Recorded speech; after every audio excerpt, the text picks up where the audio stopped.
Can you see me, hear me?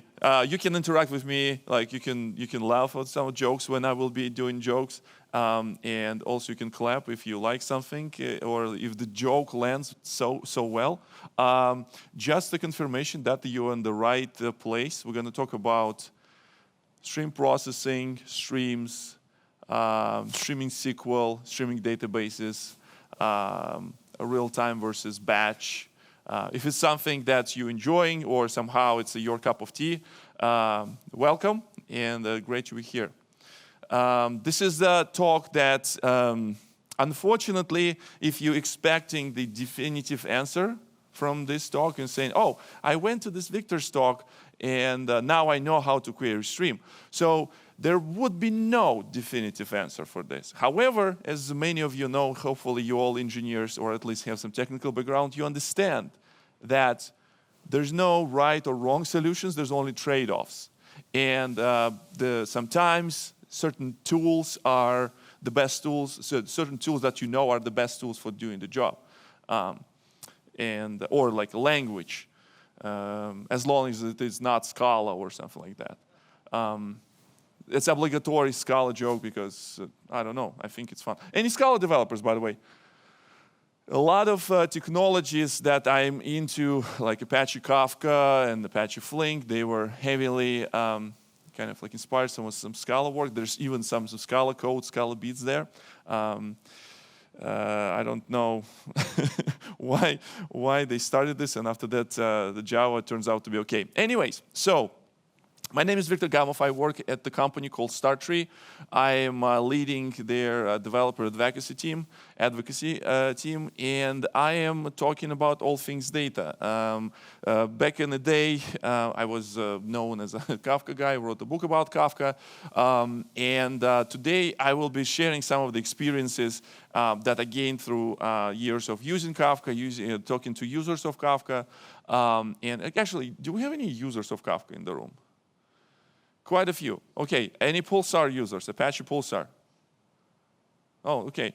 So my next joke supposed to be, who thinks the Apache Pulsar is better than Kafka? Kind of not gonna land. Okay, so we have a Kafka people. Kinesis, Amazon Kinesis, like a managed service. Few people, I see a few people using this.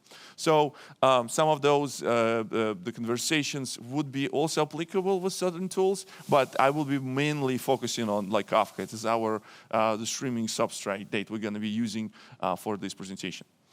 All right. Everything starts somewhere, and when I was starting my job as a software developer, I learned about developing applications. At that time, the application will have some sort of like the Windows-like GUI plus some sort of database on the backend.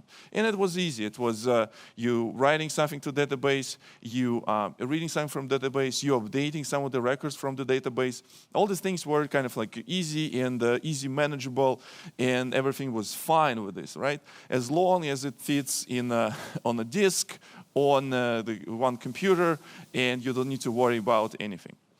And actually, it's not that bad. So usually we like to bash the monoliths and the monolithical systems, but like everything was in one place, and you know how to query this thing. Probably you probably know the thing called SQL. It was in a place of data manipulation or querying of data for quite some time, since like late 80s or something like that. So monolithic applications were cool. Now, at some point, we require a need for bringing this data somewhere else. Not only your application will be responsible with dealing with this data, but some other interested party will be involved. So, example of this, reporting systems. Like reporting systems when you need to design this report and print out for a very important person who has a corner office and make some important decisions about the business.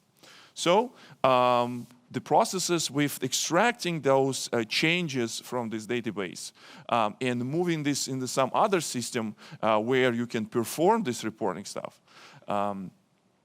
That's kind of like one of the use cases where we start breaking the monolith. CDC is a change data capture. When something is happening on your database. We're capturing this change and ship it to some other place. In ETL, we have a system that's a side system, sits there waiting until you tell, okay, so we have enough data in this database, extract this data, maybe massage it a little bit before bringing this into the system that would be suitable for next task. So unfortunately, monolithical systems, unfortunately, the sheer size of the data that you can fit in one computer, not going to fly in the mobile era, when every milliseconds, nanoseconds, there would be some new event. And state that we usually were dealing with when we're designing those systems. In monolithic systems, we always have a state. We don't have any past memory. We don't have anything to do with history of this data. You have a record. You write this in the database. From this database, you can read this, or you can update this. So you don't have any, once you update this record, you don't have any notion like what happened before.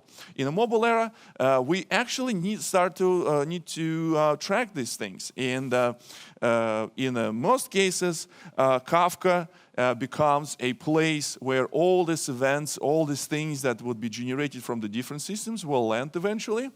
And the Kafka becomes some of the tools where people can use for data pipelines or organizing connection between the services or between microservices. You can not only bring or break down your monoliths from perspective of data, but also you can bring some microservices that will be connecting to each other through the same streaming substrate that we're going to call Kafka.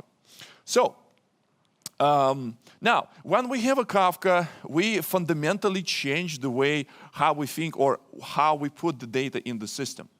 And in the monolithic world, in the world of when you have a CRUD type of applications, you have only table is your sometimes files. If you're not using database, you're storing this somewhere in table. It's the data structure that you will be using. Or files. With Kafka subsystem, now you're dealing with the new abstraction. This abstraction is log. And it turns out to be quite useful thing for storing history. Log is append only, so the write speed will be great because you're only appending to the end of the file. You're not doing any random access. You just like writing down. You're not modifying those events, which is also somehow cool. And instead of changing those events, you need to emit new event that will signify or specify the change of particular occurrence or event. Give example: you have an argument with your significant other, and you said something that you're not supposed to be saying, and you cannot change that. Only things that you can do is omit this by issuing another, usually event that will include word I'm sorry or I apologize, right? Especially men. Are my boys here? Guys, it's okay. We are in a safe space. Yes, it's our life. We always need to say I'm sorry even though we don't feel that. Anyway, so now with the log, it's a new data structure that we will be dealing with this. This is a stream of data that we will be querying. And that's why on every picture I was trying to put some sort of stream. By the way, because it's a 2024, and if you're building your slides yourself and not using AI, you're probably missing out. So I use the AI for build all the slides here. So 2020, what you can do. Now, when we were talking about the traditional database style, we're writing data in and reading data out, we do updates, and usually those systems providing us guarantees of transactional access, right? So we only care about if the record as a whole was captured, and the transactional systems, our traditional databases provide us those guarantees, like row-based guarantees when you're inserting data inside your database. And that was what we called OLTP. It is online transaction processing. So we have a request from user, write this into database. And those OLTP streams might include like a change data captures, what I mentioned. Now,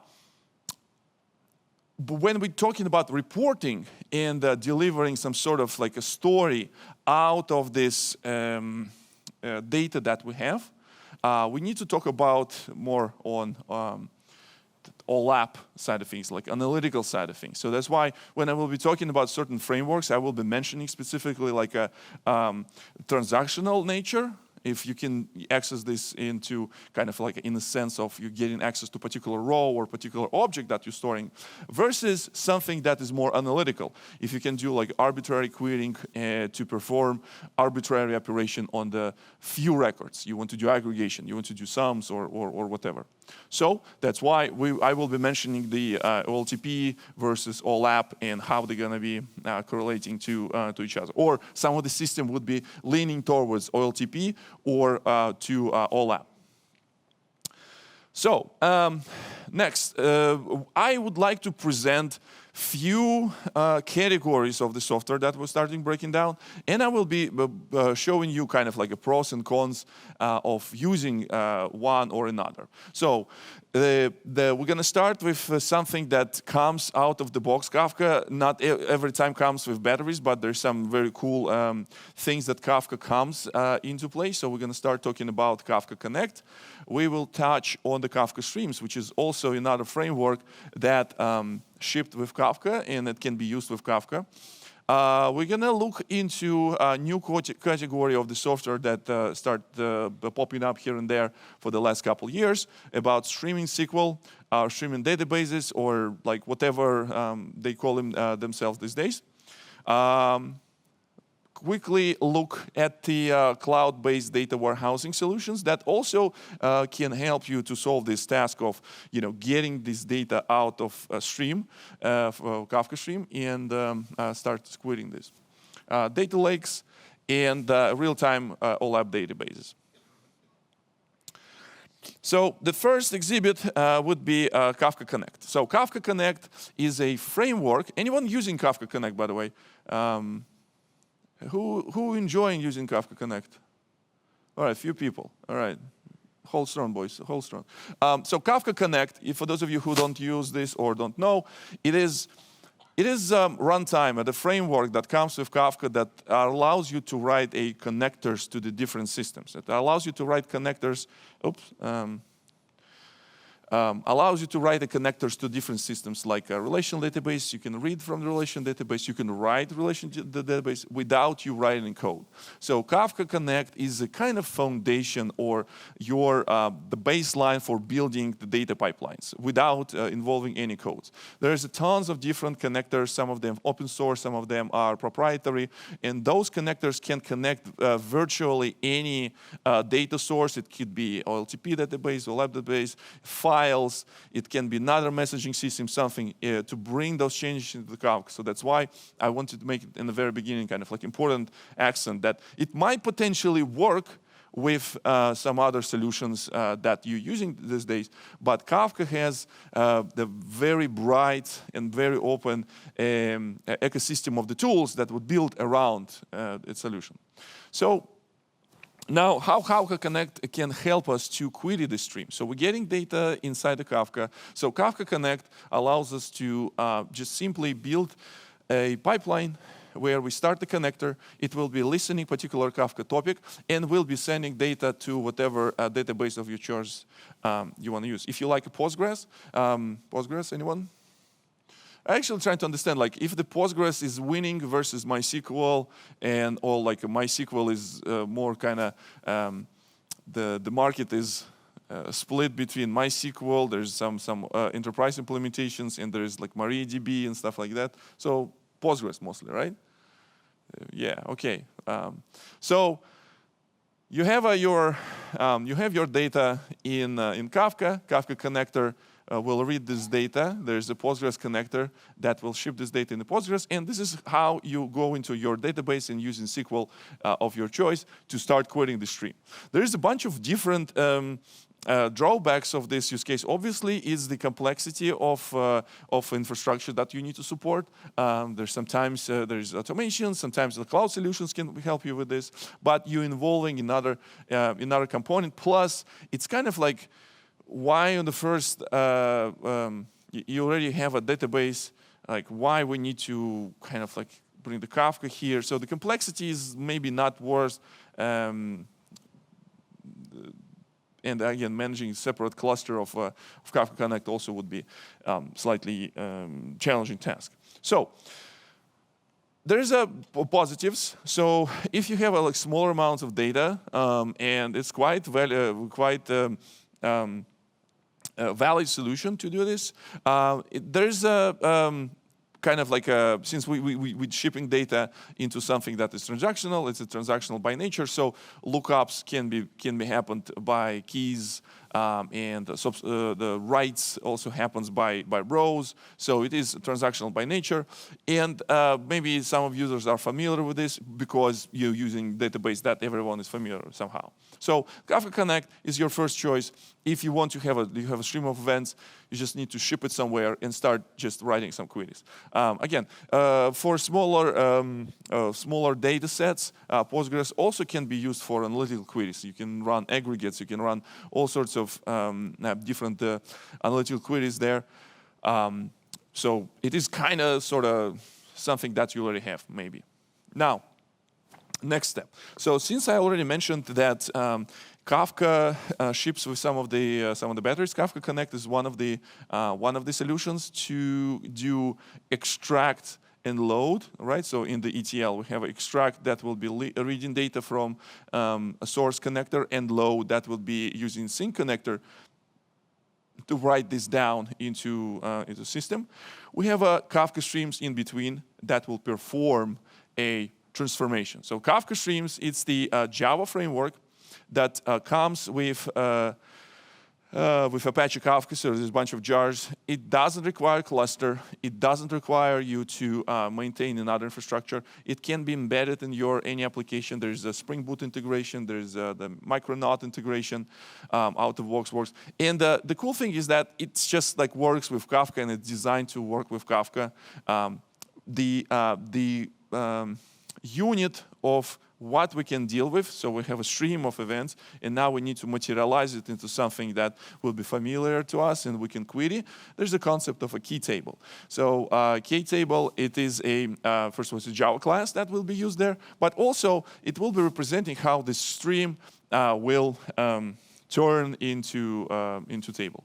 To easy explain the difference between stream and table and how the stream turns into table and table turns into stream. I used to have this like a chess analogy, but people didn't pay attention because it was boring. So that's why we can bring the money analogy, because people care about money generally, right? So when you have a ledger, when you are writing down all transactions, that's your stream of transaction, and changes that happens to your account every time they've written down. So when you want to know what's your total balance, that's your table, that's your state of your account. And at the given moment of time, if you have a stream of events that happened on your account, in your ledger, you'll be able to materialize it into key table that will be represent the current balance. So when something is changing on the table, usually these changes will be emitted in the form of stream. So that's how stream can be compressed down into table. So your history will be compressed into state. And if we change in the state, there should be something that will be reading this state and pushing this as a stream of events.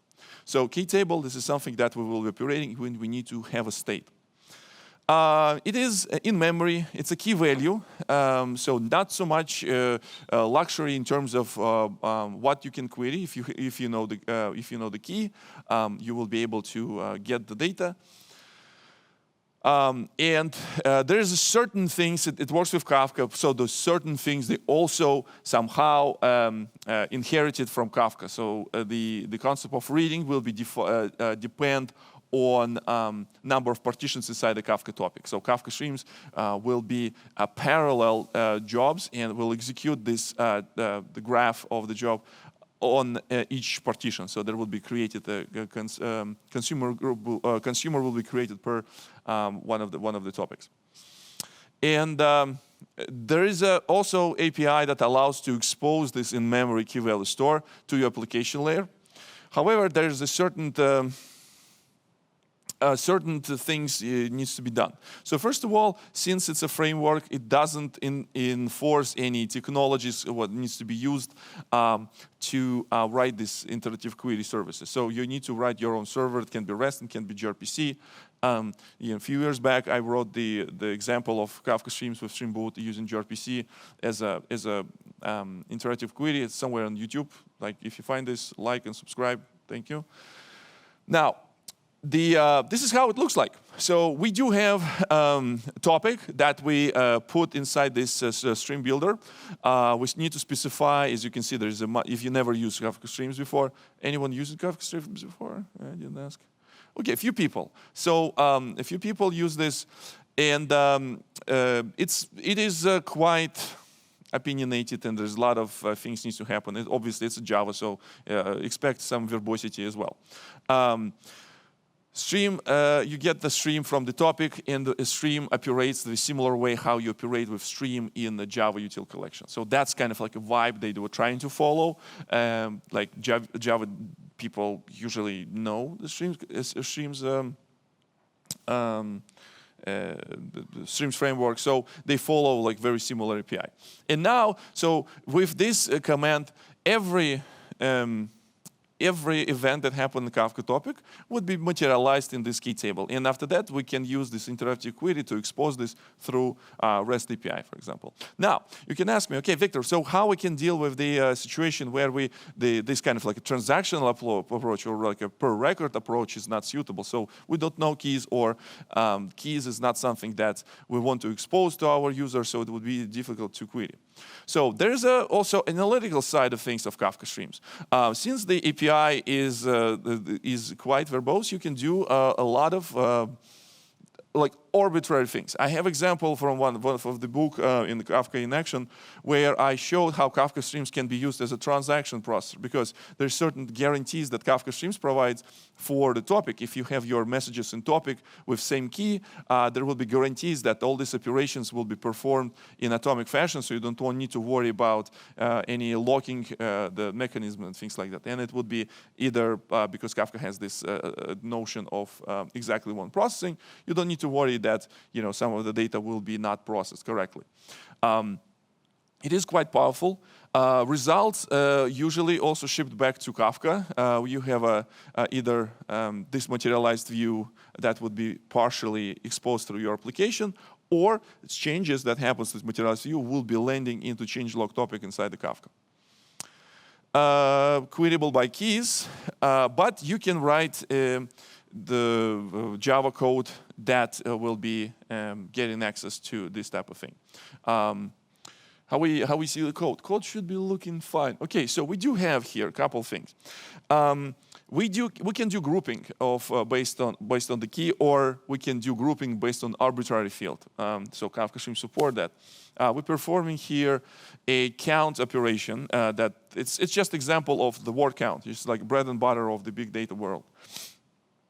Once we get this, we group this by we have word count, word count, word count, and when we need to get the result, we have a method that will be perform counts of all words, and that would spin up the pairs Victor 3, car 5, and so far and so on.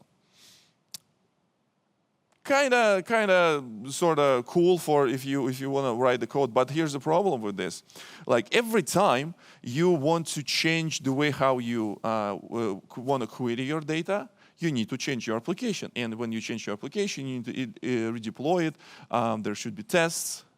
Thankfully, the Kafka Streams comes with the great framework where you can write your tests. However, simplicity, if you're looking for simplicity, it's very low level. There's no simplicity. You need to go very deep, and also worry about how to maintain the different jobs for different type of operations.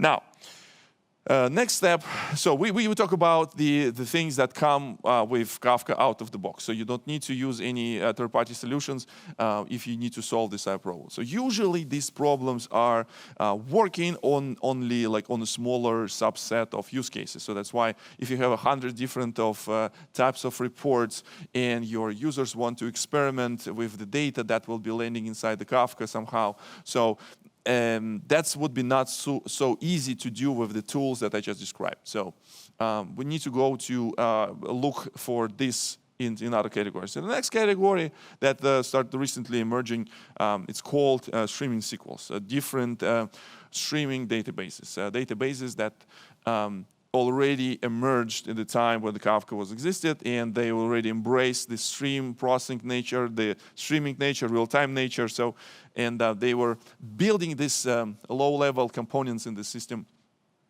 to support this use case. So we're going to touch briefly Materialize, Delta Stream, Rising Wave, and KSQLDB. Any of you use any of those? Not so many people. Okay, that's actually okay, because this is a relatively new thing, except the KSQLDB. KSQLDB was here for a while. But let me break it down, and if you want to explore this after, that's also totally fine. So Materialize. Before I jump into Materialize, this is a good reminder. So someone should have mentioned that Flink might have some SQL capabilities. Do we have any Flink people here? No. Apache Flink, anyone? Scala people, what's up with that? Python people? Anywho, yeah, I see one person. I will shake your hand after. So that's actually fine, because it's a cool technology. Apache Flink is pretty cool technology. It has the SQL stuff. I'm not going to talk much about the Flink. So the Flink is just, in the recent couple of years, it's becoming a kind of like a de facto standard for scalable stream processing. There's a bunch of cool connectors available in Flink, so you don't necessarily need to have Kafka in order to do your stream processing. Or you can ship the files from somewhere, and you can ingest them into Flink. Flink has a notion of, he understands, or fundamentally the semantics of batch and streaming in the Flink implemented through streaming. So essentially, batch, it's kind of one of the edge cases of streaming. This is how they implemented this. And there's a project called Flink SQL that allows to people write the jobs, Flink jobs, that you usually write in Java or sometimes in Scala. I'm actually looking forward to see, maybe someone writes this in Kotlin these days. It also would be cool to see. And these jobs, again, you also need to compile this. You need to figure out how you're going to deploy it. But Flink comes with a very robust framework for running this. So you run a cluster now, you submit in your jobs, and Flink would be responsible for putting the things in the right places, how the resources would be scheduled. So there's lots of things that Flink can do. But like I said, it's talk not about Flink. Maybe next time I will bring the Flink into the mix. But again, it's just a general processing framework. It doesn't have any semantics that we're looking for to query stream to get the results. For that matter, Flink can be used as like a Kafka Connect, because it has a connector to Kafka. You can do something with this data and land this in Postgres, or vice versa. From Postgres, you can do CDC. There is a connector to Flink, and ship it to Kafka and do all the things. So you still need something that you will be using to query this thing. Now, Materialize. It's a very interesting tool, and it is provides you with what word I'm looking for. So first time you're starting this, because it uses PostgreSQL console, you not quite understand where you are, and it allows you to create those tables that will have some sort of like underlying connection to the database or to Kafka, and the data will land there automatically. It integrates well with Kafka, and has a concept of materialized views, which is, I think this is where things come in a very interesting taking a very interesting turn. So essentially, they will be in the background. You can define the structure, what you want, and in the background, they will be maintaining the always fresh materialized view of your data. Data will arrive based on your query. They will update this materialized view, and you will be able to query this as a using the standard SQL or from the application that will be using the Postgres. So we already have a little bit of progress because we don't need to maintain any external infrastructure like Kafka Connect. And also we don't need to maintain another database because this system provides the already familiar protocol. And again, I'm living in my own kind of like a bubble, but what I see from the many data systems, the new databases, they become they start using Postgres wire protocol as the way to integrate other systems. In the back end, there may be absolutely something non-related to Postgres, but to expose this to outside world, like serverless databases, that's what they do, kind of.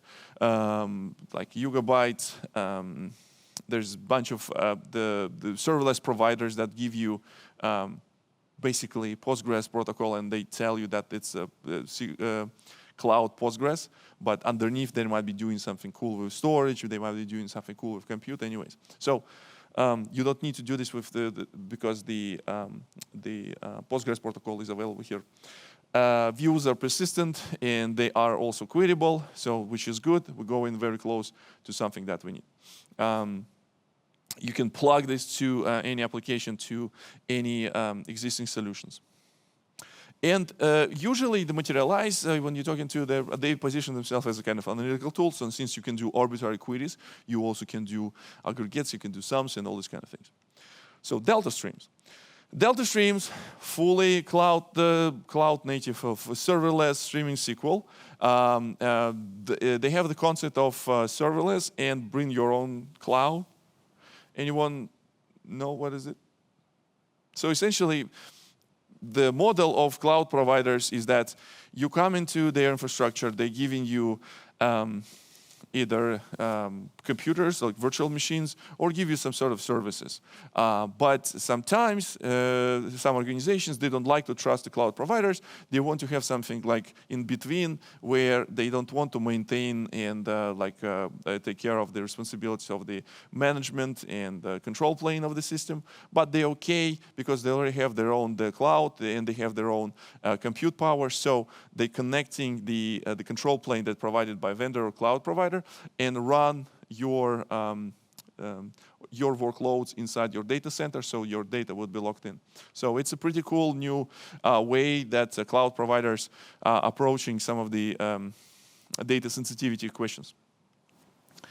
Now, the cool thing about the Delta Stream, we're going to talk about KSQL in a few slides. So one of the original creators of the KSQL, he understood that there's, in order to make this thing successful and powerful, there would be a lot of things that people need to kind of take into account. First of all, KSQL works only with Kafka, and that's a very big dependency for someone. Now, he was thinking, okay, so what if I don't have any constraints on infrastructure? So what if I don't need to worry about how the people will be running?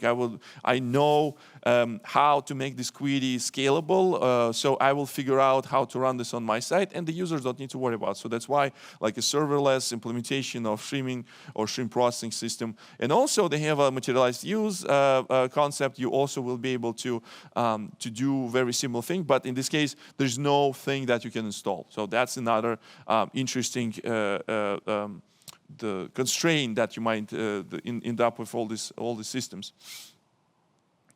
And provides the ways how you can deal with you can write the transactional data there, and also you can use this for analytical workloads. Rising wave. That's very interesting. I put this here because I think it's very interesting. It's the also called a distributed SQL database, but there always will be something that someone will not be happy with JVM, right? Some people were not happy with Hadoop written in Java. They went and wrote this map-R, which was C++ implementation of Hadoop in HDFS. They wrote their own storage. Some people were not super happy with Cassandra, so they decided to rewrite Cassandra in C++, and now we have a ScyllaDB. Some people didn't like that Kafka depends on JVM. And they went out and wrote Red Panda. Any Red Panda users? Red Panda is actually pretty cool. I highly recommend you to try. If you're using Kafka and the Kafka experience with the Kafka or maintaining the Kafka is kind of a little bit tedious, I recommend to try Red Panda. Is also pretty cool. So Rising Wave, like why I'm talking about, Victor, why are you talking about this like C++ stuff? It's a Java conference. So it's another example of the system that, okay, so we don't like the Flink written in, maybe didn't like the Flink was written in Scala. So that's why they said, ooh, Scala. No, we would rather write this in C++ that will be contributing to this thingy. So that was third pun for Scala developers. I apologize for that. No, I'm not apologizing for that. So I can defend my position. Now, and also integrates with all existing solutions available in cloud. There is open source version, but only thing that I brought this here, I found this interesting because it also brought up some of the Flink capabilities through the implementation of the Flink ideas, but also provide the ways how you can have some sort of like a persistent views, not only stream processing, but also have a database. As you can see here, I have one more. Yes, and it also has the Postgres compatible the protocol. And the last one that I have here is the KSQLDB.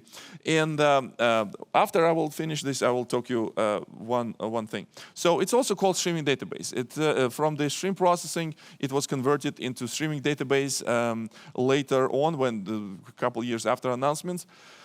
So it has the concept of persistent table. So you can create a table that will be available there. They will be constantly updated as well, like very similar to a materialized view. They have a concept of pull and push queries. So the pull query is the traditional one, the finite response that you can get from this query when you do like select star from something, and you get whatever is there. But also there is a concept of push queries where you can kind of subscribe, you're providing particular SQL, and as a result you will getting like how we were calling them in GDBC. Where we have we issue prepare statement and we get in result set, right? GDBC, anyone? Recently interview for GDBC, didn't they ask about this anymore? Anyone asking about Hibernate, right? Or GPA? Anyone did recent database interviews? All right, okay, so it looks like the coffee is wearing off, so I need to speed up. If you ever use Kafka Streams before, this is what I can tell you for you. It's like Kafka Streams, but with SQL. In Hollywood, the Hollywood producers and studio directors, they're usually very busy when someone trying to pitch them idea for the movie. So that's why there is a method where they bring in something that's familiar for people. And if they want to pitch some movie, they can say it's like Pulp Fiction, but in space. So in this case, the people will get the idea what the level of nonsense would be here. So there's for you. If you ever use Kafka Streams, that's the one that you can do with SQL.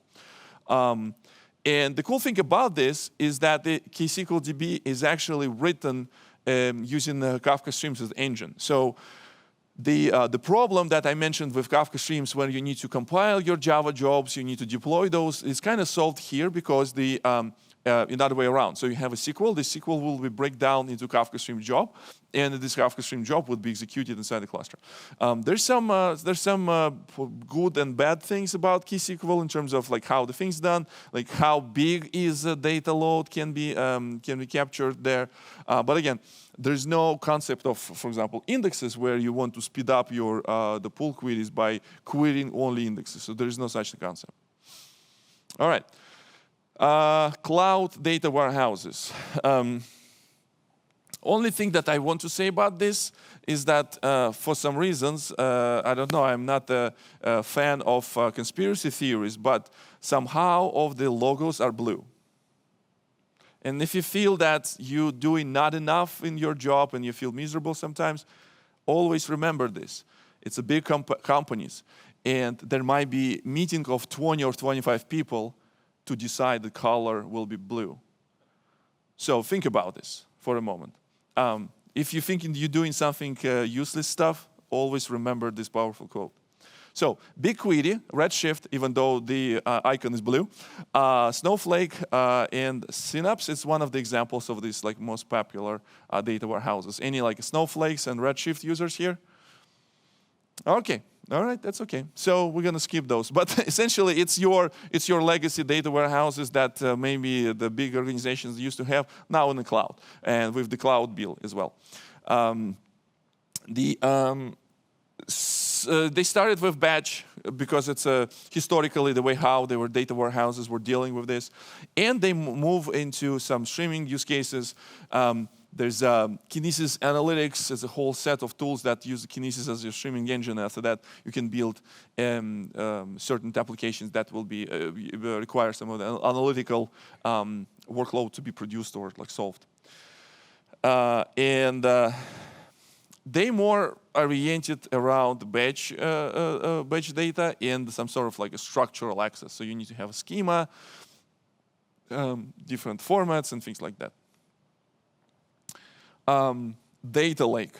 This is something that I never understood because probably my OCD, because I like things to be organized in some way. I need to have a schemas. But the promise of the data lake where you can, hey, just like bring anything, just dump everything and the structure, whatever. We'll get this, we'll store it, we'll figure out after. Like, and never, no one figure out after. So it's just like where the data goes to die. But I might be wrong, and some use cases where data lakes are solving, especially in the big organizations when you have some sort of a lot of data. So that thing might be the way how you can unify access at least, because those systems already providing different ways how data can be slice and dice based on some of the role-based account access and stuff like that. So data lakes bring the data from everywhere. They were not thinking much about the kind of how this will be stored and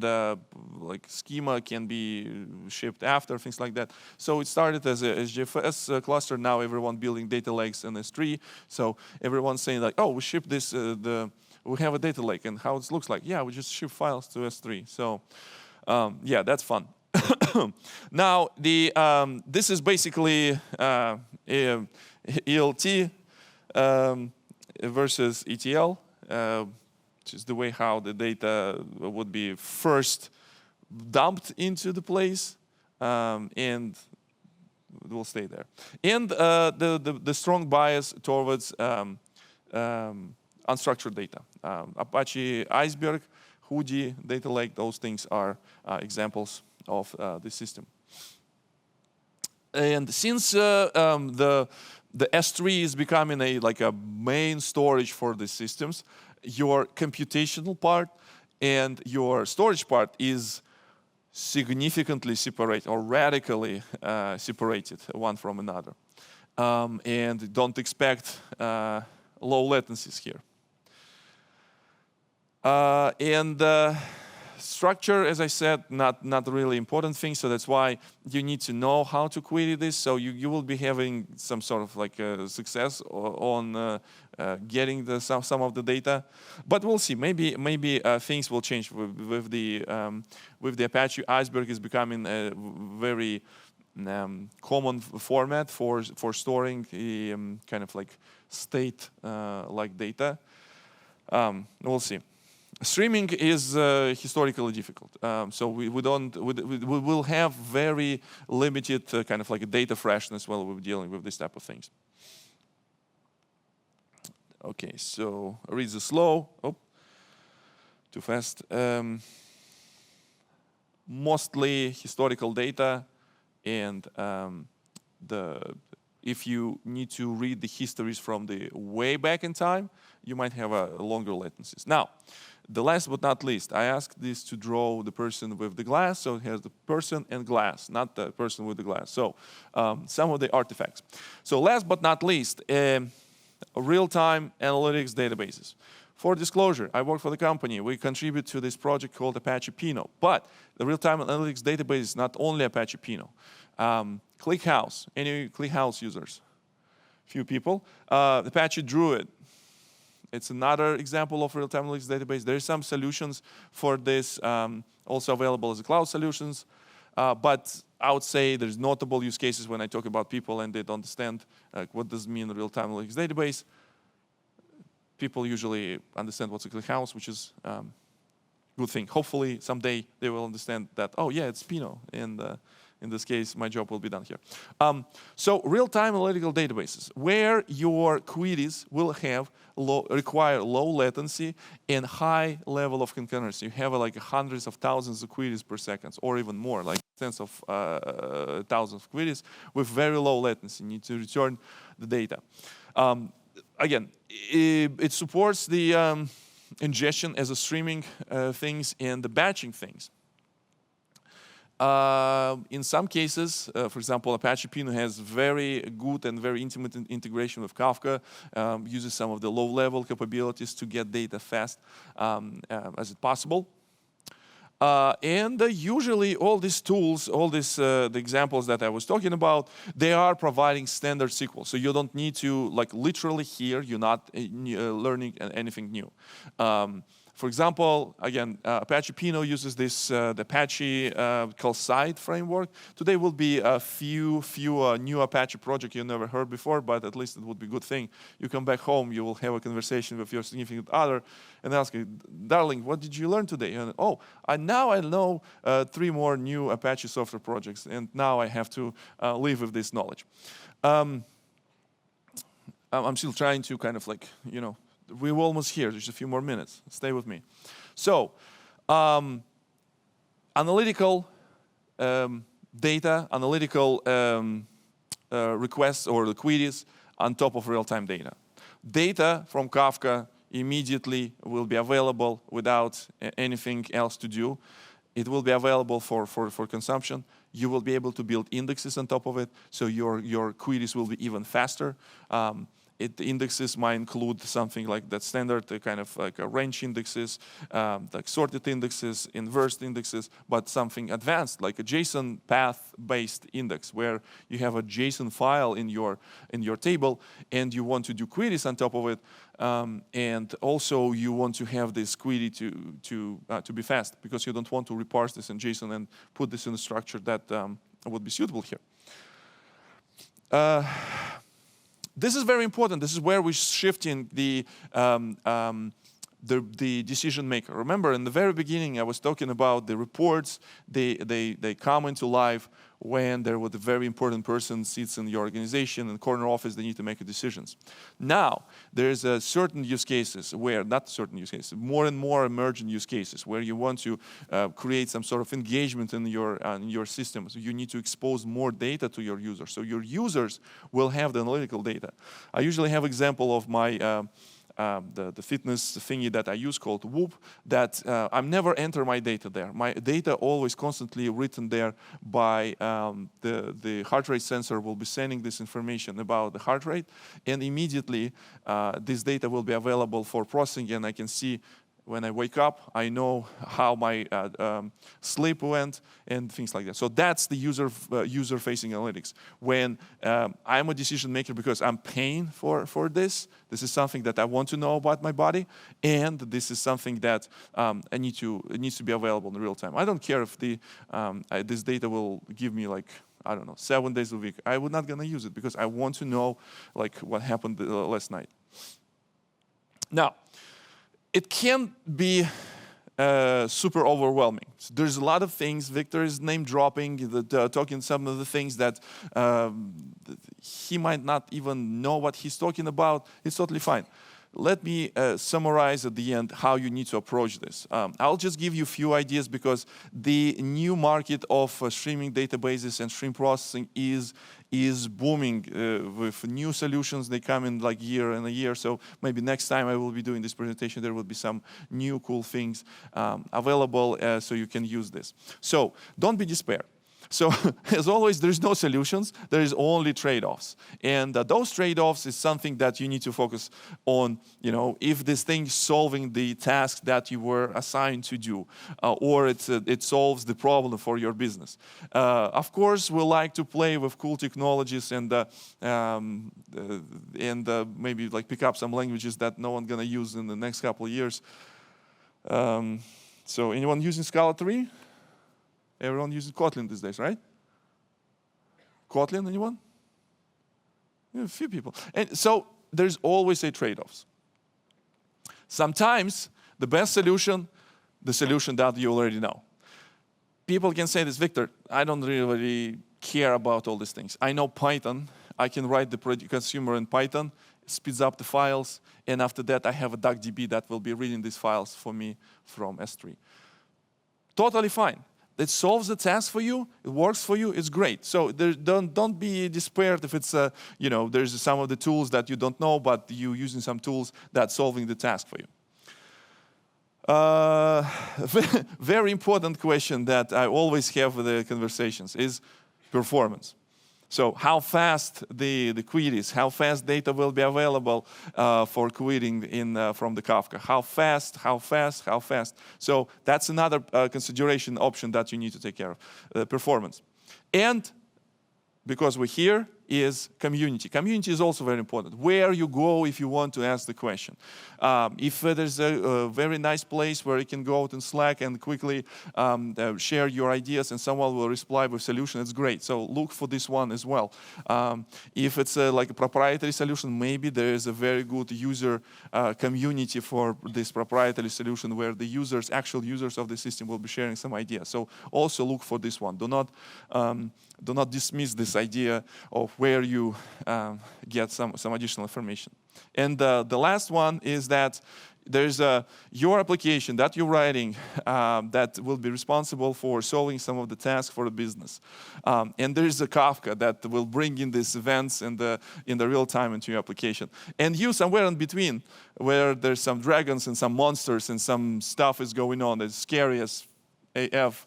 And that's you need to deal with. So you have to deal with this. There's the tons of tools. There's tons of information. Hopefully, this particular presentation give you some ideas. If you want to learn a little bit more about the Apache Pinot and what kind of use cases there's a website. You can take a picture of this slide. It's totally cool. There's my Twitter. If you have some questions, you can always ask the question me in Twitter. Where is it? That's over here. I usually conveniently place it on every slide, but the pictures were so good, so I decided not to pollute this. And with this, my name is Viktor Gamov, and as always, have a nice day. Are we doing Q&A or are we... one question. Yeah. I expected more. Yeah, what is the highest size of data where Kafka Connect is still available? Probably if you counting in... repeat question? Yeah. I probably can bring the... I can do... All right. So what's the highest size of data where Kafka Connect is still available? When you have gigabytes, like hundreds of gigabytes, it's not about the limitation of Kafka Connect. You can use Kafka Connect with the pushing the terabytes of data. But I was trying to say that you use this together with your database as your sinks destination of your data. And it is a question not about Kafka Connect, it's a question about how far you able to push your OLTP database in order to make the analytics worth. Okay, cool. I will be somewhere around and available for enhanced interrogation. I really appreciate every one of you to come to this talk, and yeah, let's catch up and connect. Thank you.